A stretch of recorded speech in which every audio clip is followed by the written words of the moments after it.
Madame la députée, nous sommes en 2016, on vient de boucler une année assez riche sur le plan des dossiers. Comment analysez-vous cette année 2015 avec le recul? Avec le recul, ça a été une année passionnante avec une équipe municipale qui en voulait. Et on a réussi à faire bouger beaucoup de choses en matière de commerce, en matière d'aménagement, en matière de déblocage de dossiers. Je pense au marché couvert, je pense au complexe sportif qui va être inauguré la semaine prochaine. Voilà. Une année aussi marquée par des événements tragiques et puis un aspect sécuritaire très prononcé.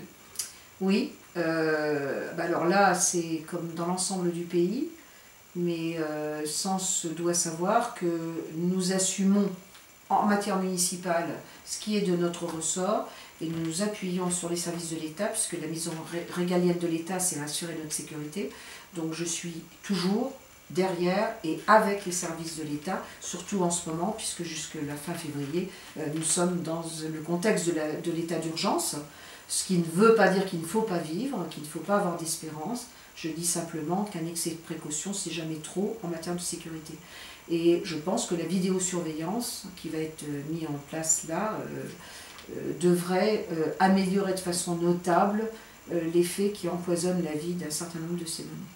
En 2016, si on devait lister quelques dossiers importants que vous souhaitez mener à bien.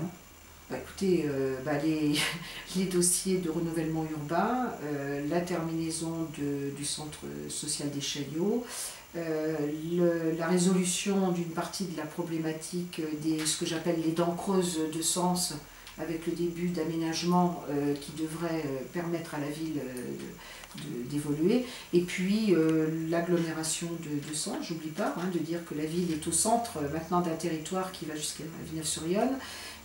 L'agglomération devrait nous permettre, après avoir fait en 2015 beaucoup de choses pour le commerce, se tourner beaucoup vers le développement économique autour du port, autour des activités existantes et avec les entreprises.